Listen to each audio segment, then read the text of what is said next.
Spring, 1942.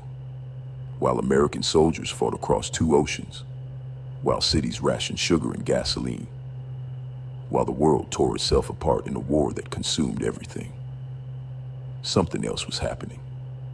Something quiet. Something that didn't make the newspapers. In a farming community so remote it barely appeared on maps, 5 families lived within a single square mile of land. Good people, church on Sundays, neighbors who helped with harvests. The kind of place where everyone knew everyone, where secrets were impossible to keep.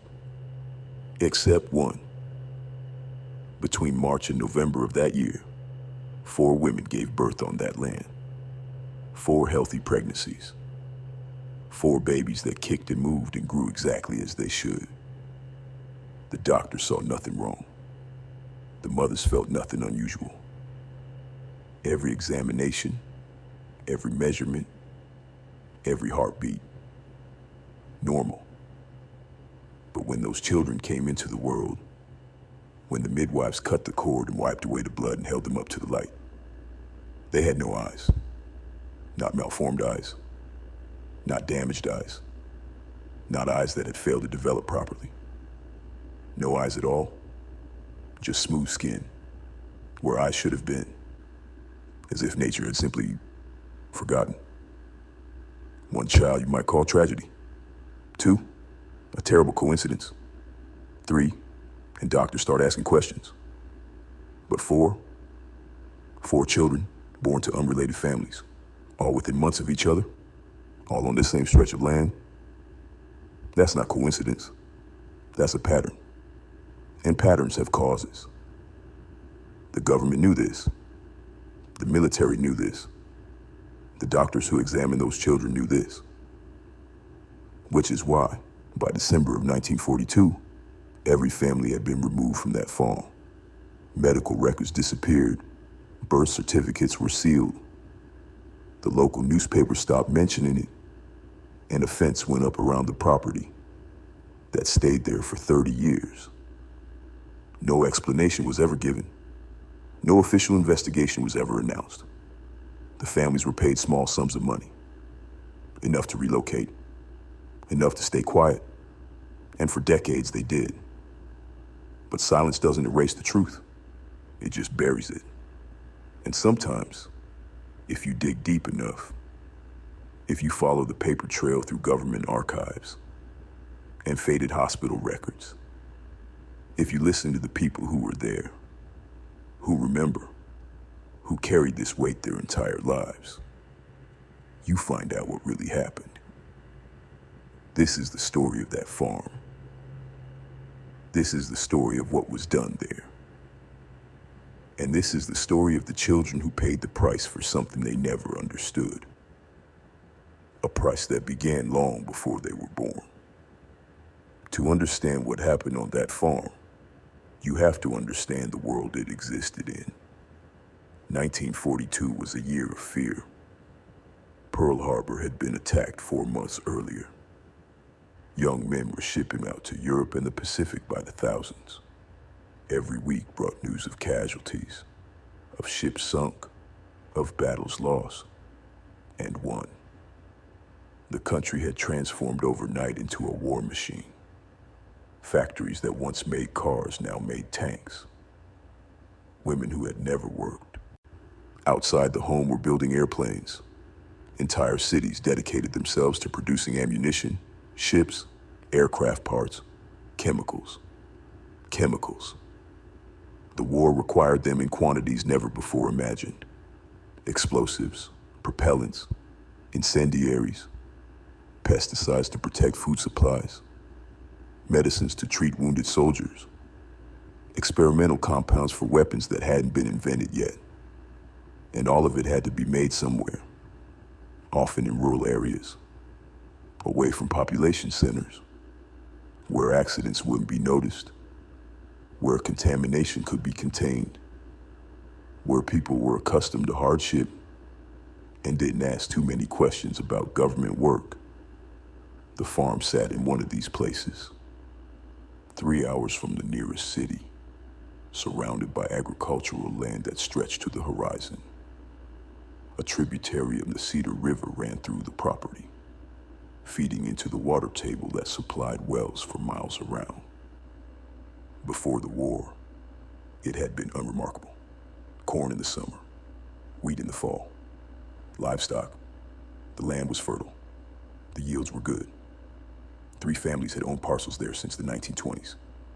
The Hendersons, the Kowalskis, the Tillmans. In 1940, 2 more families arrived. The county records show the land was sold quickly, unusually quickly. The previous owners relocated without explanation, leaving behind homes they lived in for generations. The new families moved in during autumn of 1940. Within 18 months, every woman of childbearing age in those 5 households was pregnant. Some people would later call this coincidence. But here's what the records don't show. Between 1940 and 1942, a chemical storage facility operated 6 miles upriver from the farm. It was unmarked. It appeared on no commercial maps. The workers who staffed it had security clearances, and the compounds they stored there, those wouldn't be declassified for another 40 years. The facility closed in December 1942. The same month the families were evacuated from the farm. The same month the last child was born. The government would later claim the 2 events were unrelated, but the timeline tells a different story. In February 1942, a farmer named Robert Tillman wrote to his brother in the military. The letter still exists in a private collection. In it, he describes something unusual. His livestock, dairy cows he'd raised from calves, had begun behaving strangely. They refused to graze in the eastern pasture. When driven there, they would turn back, agitated, refusing to eat the grass. His chickens stopped laying eggs in the coop nearest the well. And his dog, a retriever that had never shown aggression, bit him when he tried to lead it toward the creek bed. Tillman wrote that he tested the water. It looked clear. It smelled fine. But something was wrong. He asked his brother if he'd heard of anything like this during his training. Chemical weapons, poison gas, something the Army might be testing that could affect animals. His brother's response, dated March 3rd, 1942, is brief. Don't write about this again. Burn this letter. Robert Tillman's wife was 5 months pregnant at the time. 3 miles away, Margaret Henderson was keeping a diary. She was a school teacher before her marriage, meticulous, observant. On March the 12th, she wrote, "The soil in the garden bed is turned gray, not from frost, not from ash, just gray. When I dug into it, the earthworms were dead, all of them. I've never seen anything like it." March the 19th. James found a dead doe near the property line. No wounds, no signs of sickness. She was pregnant. When he examined her, the fawn inside was wrong. He wouldn't describe it. He buried them both and told me not to go into the woods. March 24th. I haven't felt the baby move in 2 days. I'm trying not to worry. Margaret Henderson was 7 months pregnant. A third account comes from Anna Kowalski, documented in a letter to her mother in Chicago. April 2nd, 1942. The smell comes at night, like metal and something burning, but far away. The neighbors smell it too. No one talks about it directly, but you can see it in the faces at church. Everyone's afraid, but no one wants to be the first to say it out loud. That something is very, very wrong here. Anna Kowalski was 4 months pregnant. These women didn't know each other well. They attended different churches. Their husbands worked different crops, but they were all documenting the same thing.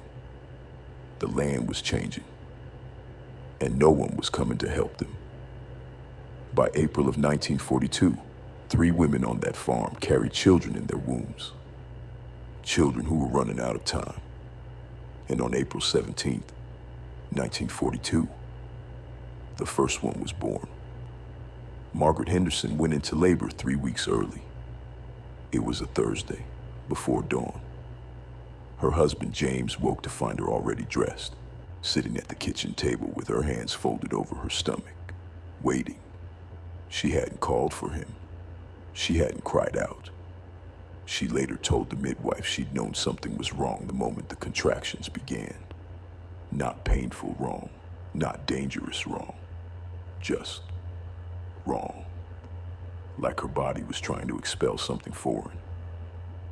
The nearest hospital was 40 miles away over unpaved roads.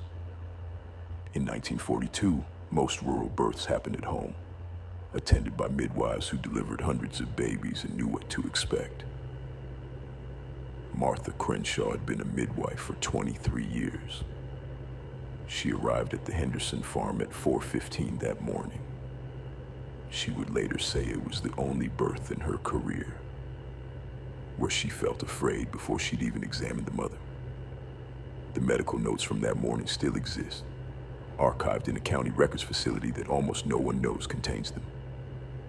They're written in Martha's handwriting. Precise. Clinical. 20 a.m. Patient alert. Vital stable. Cervix dilated 6 centimeters. Fetal heartbeat strong and regular. Position normal. No complications apparent. 5:30 a.m. Dilation complete. Patient ready to deliver. Fetal heartbeat remains steady. All signs normal. That word appears 3 times in her notes before the delivery. Normal. Normal. Normal.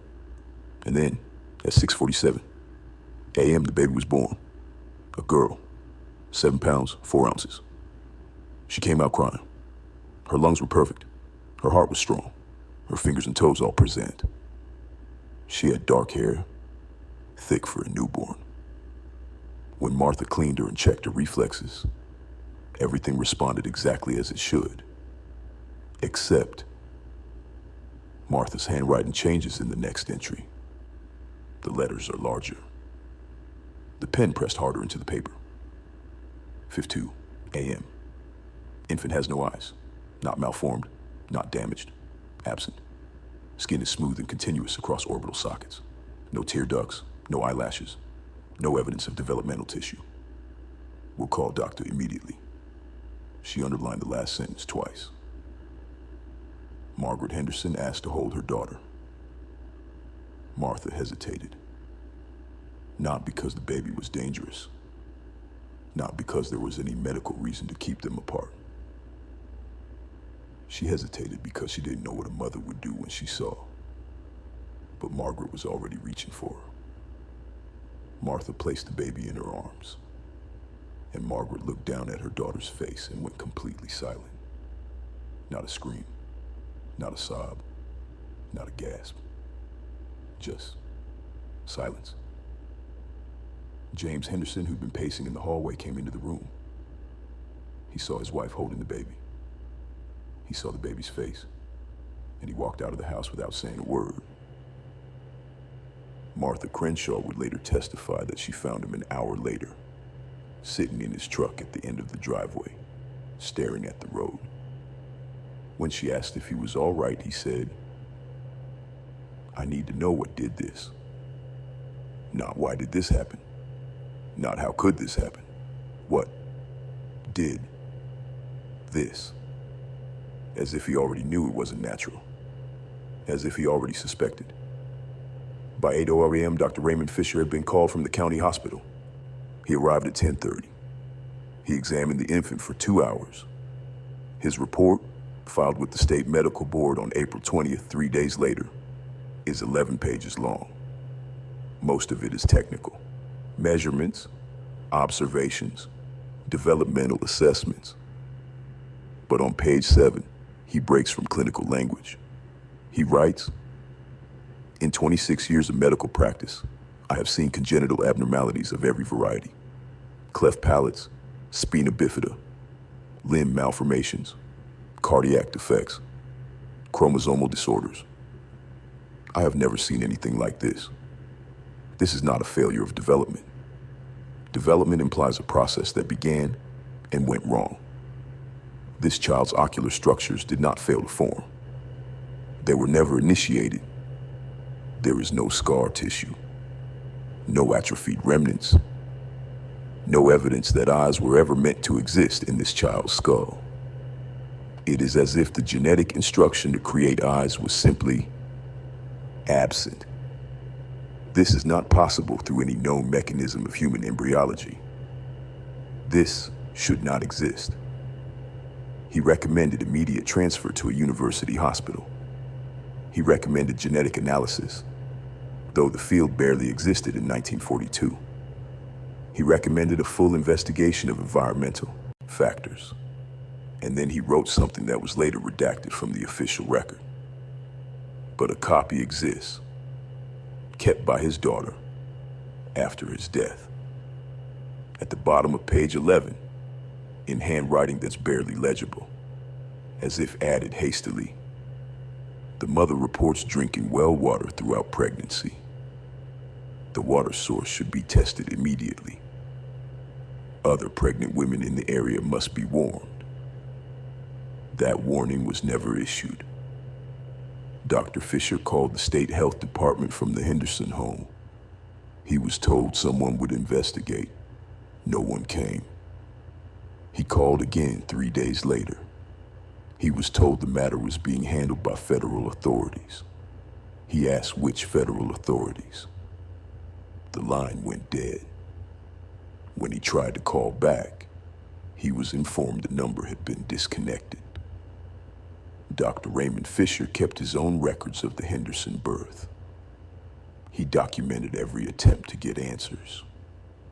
He photographed the child with Margaret's permission. Medical photographs that still exist in his archive. And on April 29th, 12 days after the birth, he received a visit from 2 men in suits who identified themselves as representatives of the War Department. They did not show credentials. They asked to see all records pertaining to the Henderson infant. Dr. Fisher refused. They informed him that under the Wartime Secrets Act, medical records pertaining to matters of national security could be classified without warrant. They took his files. They took his photographs. They took the blood samples he'd drawn from both mother and child. And they told him that discussing this case with anyone, colleagues, family, journalists, would constitute a federal crime. Dr. Fisher violated that order exactly once. In 1963, dying of lung cancer, he gave an interview to a medical researcher who was compiling a study on environmental teratogens. He described the Henderson case in detail. He described the government response. And he said something that the researcher recorded but never published. They already knew. When those men came to my office, they weren't surprised. They weren't investigating. They were cleaning up. They knew what had happened to that child because they knew what was in the water, and they let the other women keep drinking it. Visual. A photograph of a well, hand crank pump visible. The image is dated 1942. Narrator. Margaret Henderson brought her daughter home on April 19th. She named her Carolyn. Carolyn Henderson would live for 73 years. She learned to navigate the world without sight from birth. She married. She had children of her own. Children born with perfect vision. But for the rest of her life, she carried a question her mother asked when she was old enough to understand. What did they do to us? Because by the time Caroline Henderson came home from the hospital, Margaret Henderson wasn't the only pregnant woman on that farm anymore. Anna Kowalski was 6 months along. Sarah Tillman was 7. And on May 2nd, 1942, 15 days After Carolyn Henderson was born, a fourth woman discovered she was pregnant. Her name was Ruth Miller. She'd moved to the farm in March with her husband, a mechanic who'd taken a job at the unmarked facility 6 miles upriver. The facility that stored chemicals. The facility that would close 8 months later. Ruth Miller's pregnancy test came back positive on a Friday. By Monday, she'd heard about Margaret Henderson's baby. By Wednesday, she tried to leave. Her husband told her they couldn't afford to move. His job was essential war work. He'd be arrested for desertion if he quit. They had no family to stay with, no savings, nowhere to go. So Ruth Miller stayed, and she drank the water. And she waited. And every night she lay in bed with her hands on her stomach and prayed that her baby would be different. That whatever had happened to Caroline Henderson wouldn't happen to her child. That maybe if she was careful enough, if she prayed hard enough, if she did everything right, her baby would be spared. She wasn't. Anna Kowalski went into labor at home. She made it to the county hospital this time. Her husband drove through the night, taking turns at dangerous speeds, convinced that a hospital delivery would be different, safer, that doctors with modern equipment could prevent whatever had happened to the Henderson baby. Dr. Fisher was waiting. He'd requested permission to be present for any delivery on that farm. Permission had been denied. He came anyway. Anna Kowalski's son was born at 2:14 a.m. on May 19th. 8 pounds, 2 ounces. Healthy heart, healthy lungs, perfect APGAR scores, no eyes. Dr. Fisher's report is shorter this time, 3 pages instead of 11. Because what was there to say that he hadn't already said? But at the end, he added something new. 2 births, 2 families, unrelated bloodlines, same geographic location, same time period, same abnormality. This is not genetic. This is environmental. And it is still happening. I am formally requesting that all pregnant women be evacuated from the area immediately, and that a full environmental survey be conducted. If this request is ignored, more children will be born this way. The government will be responsible. His request was filed on May 20th. It received no response. On May 23rd, Dr. Fisher was informed that his medical license was under review for violating federal wartime confidentiality orders. The review would take 6 months. During that time, he was prohibited from practicing medicine. Dr. Raymond Fisher never delivered another baby, but he kept writing letters to the state health department, to medical journals, to congressmen, to the War Department itself. Every letter went unanswered, or returned unopened, or in 3 cases resulted in visits from federal agents who reminded him of the consequences of violating national security protocols. Anna Kowalski took her son home on May 21st. She named him Peter. Peter Kowalski would later describe his childhood as normal, except that his mother never let him drink tap water. Not at home, not at school, not anywhere. She would drive 30 miles to buy bottled spring water, even when money was tight, even when his father said it was wasteful. When Peter asked why, she told him, "Because I didn't protect you before you were born. I'm protecting you now." Peter didn't understand what she meant until he was 16 years old, and she finally told him the whole story. About the farm, about the other children, about the government men who came, about the money his father accepted to stay quiet. Peter asked her why she'd taken the money, why she hadn't told someone, anyone. Anna Kowalski started crying, and she said, "I did tell someone. Everyone did. No one listened or the people who listened were the same ones who'd already decided our children were acceptable losses. 3 weeks after Peter Kowalski was born, Sarah Tillman delivered her baby, a girl, no eyes, and the pattern was now undeniable. 3 children, 3 families, same land, same water, same result. And there were still 2 pregnant women left. Ruth Miller was due in October, and on June 3rd, 1942, a 5th woman, Mary Cunningham, discovered she was pregnant too. She'd moved onto the farm in April, after Margaret Henderson's baby was born. She'd heard the rumors. She'd been told they were just rumors, just tragic coincidences, nothing to worry about. The government said the water was safe. The government said there was no danger. The government said a lot of things. Mary Cunningham didn't believe them. But by the time she found out she was pregnant, it was already too late. By June of 1942, everyone within 20 miles knew something was happening on that farm. Not the details. The families had been sworn to silence. The hospital records were sealed. Dr. Fisher had been silenced. But in small communities, secrets have a way of spreading without ever being spoken aloud. A woman crosses the street to avoid talking to you. The pharmacist won't make eye contact. Conversations stop when you enter the general store. Margaret Henderson stopped attending church. Not because she was ashamed of her daughter, but because the stares had become unbearable. The whispers, the prayers offered with too much emphasis, as if Carolyn were a punishment for some unnamed transgression.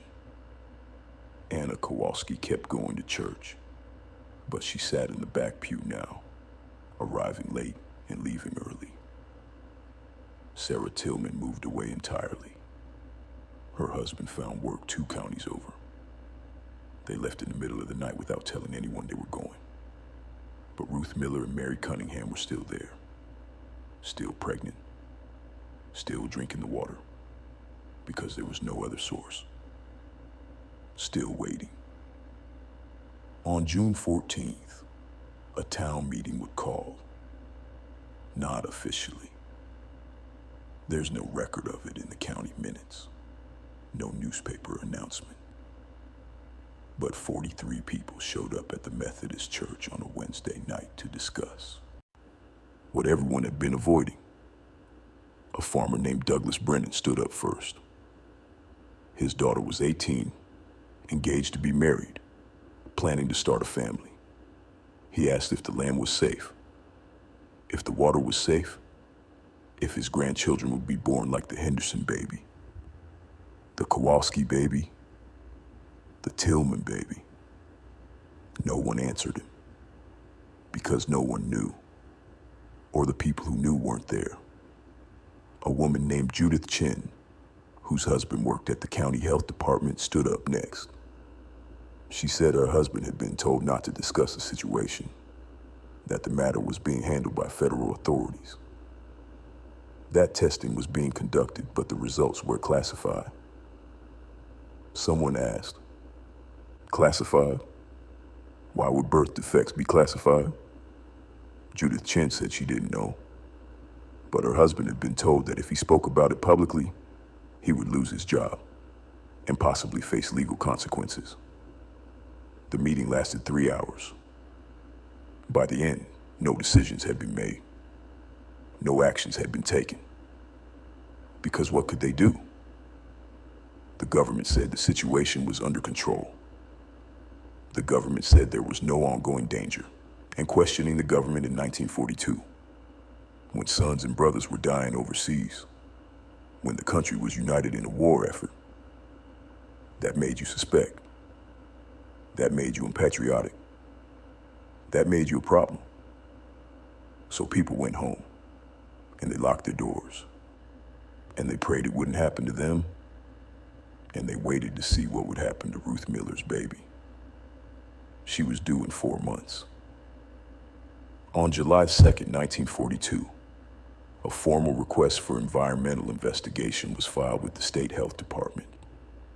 It came from the county medical examiner, a man named Thomas Warren, who'd reviewed the 3 birth cases and concluded that immediate action was necessary. His report was 6 pages long.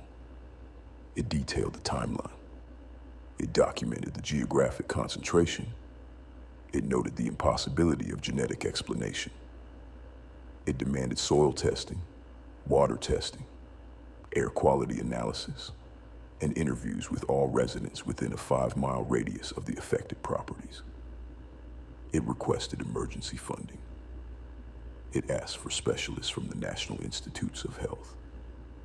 It recommended temporary relocation of all pregnant women until the environmental cause could be identified and eliminated. The report was received on July 7th.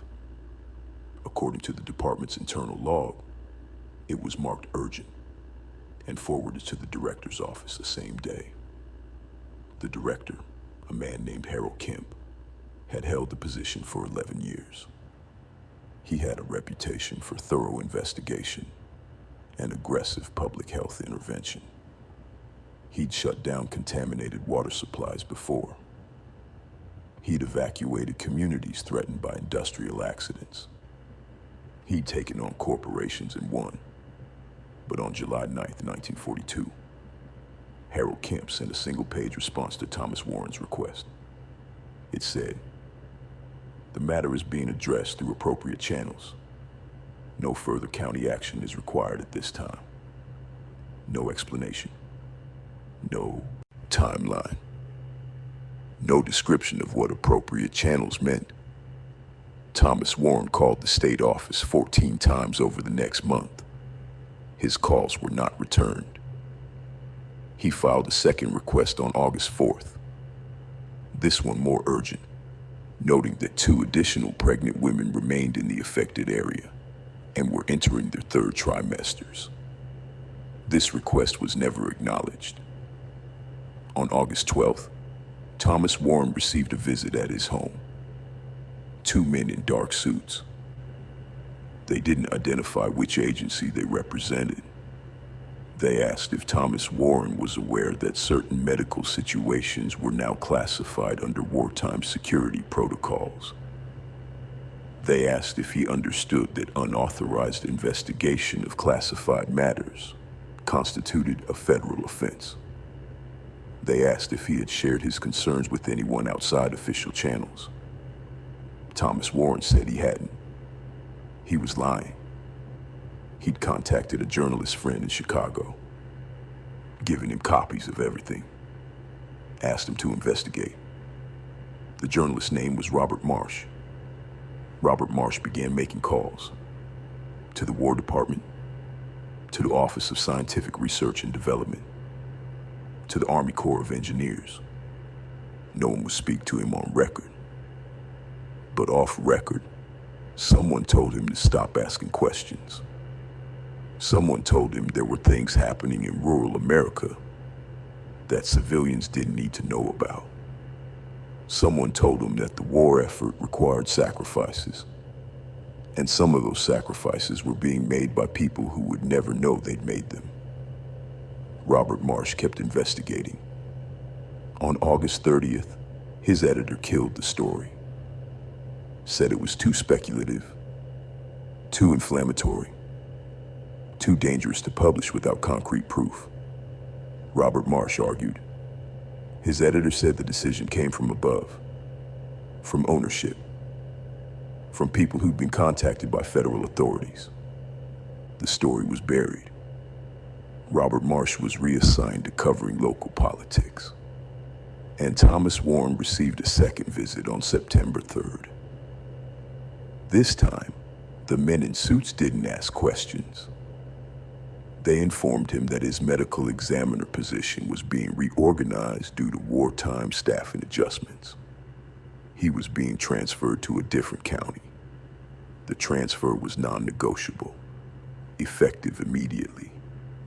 Thomas Warren moved his family 300 miles away. He never spoke about the farm again. not publicly. But in 1979, dying of a stroke, he told his son something. He said, they knew what was in that water before the first baby was born. They knew because they put it there. And they let those women drink it anyway because they wanted to see what would happen. We weren't investigating birth defects. We were documenting an experiment. Ruth Miller was 8 months pregnant when Mary Cunningham went into labor. It was September 18th, a Friday. Ruth Miller heard the ambulance arrive at the Cunningham house at 2 in the morning. She stood at her bedroom window and watched the lights. Watched the paramedics go inside. Watched them come back out 40 minutes later, moving slowly, carrying something wrapped in blankets. Watched Mary Cunningham being led to the ambulance, her husband supporting her weight. Watched the ambulance drive away without using its lights, without using its alarm, the way they do when there's no emergency anymore, when there's nothing left to save. Ruth Miller didn't sleep that night.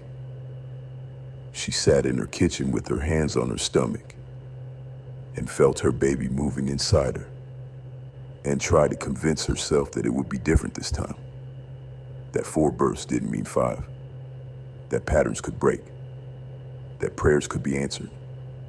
At dawn, her husband found her there. He asked if she was all right. She said, "I want to leave." He said, "We can't." She said, "I don't care. I want to leave." He said, "Where would we go? We have no money, no family. I'll be arrested for desertion. They take me away and you'd be alone with the baby and no income and no one to help you." She said, "Then we'll stay and our child will be born without eyes.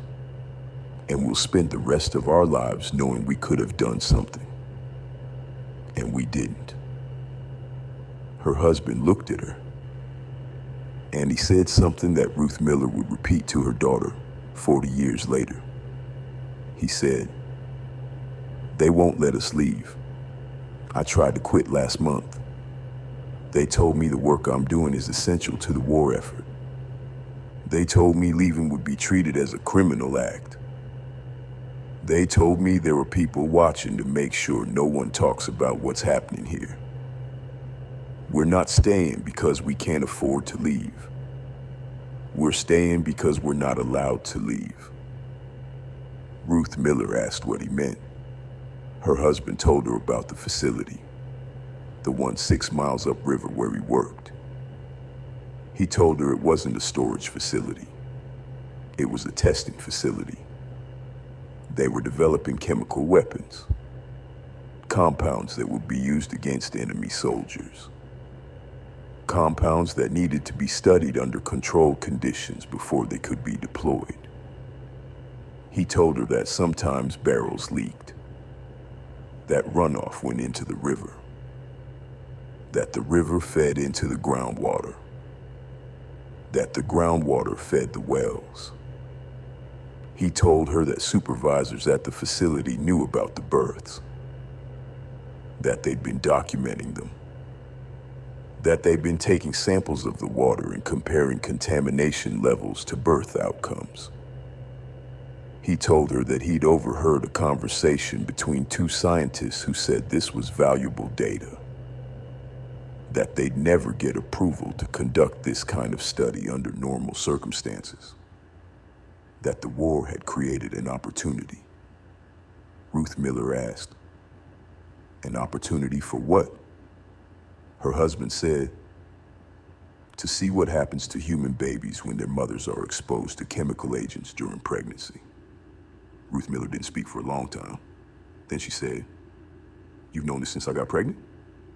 Her husband said, "Yes." She said, "And you didn't tell me?" He said, "I couldn't. They made me sign documents. They threatened me. I thought, maybe you'd be far enough along that the exposure wouldn't matter. I thought maybe."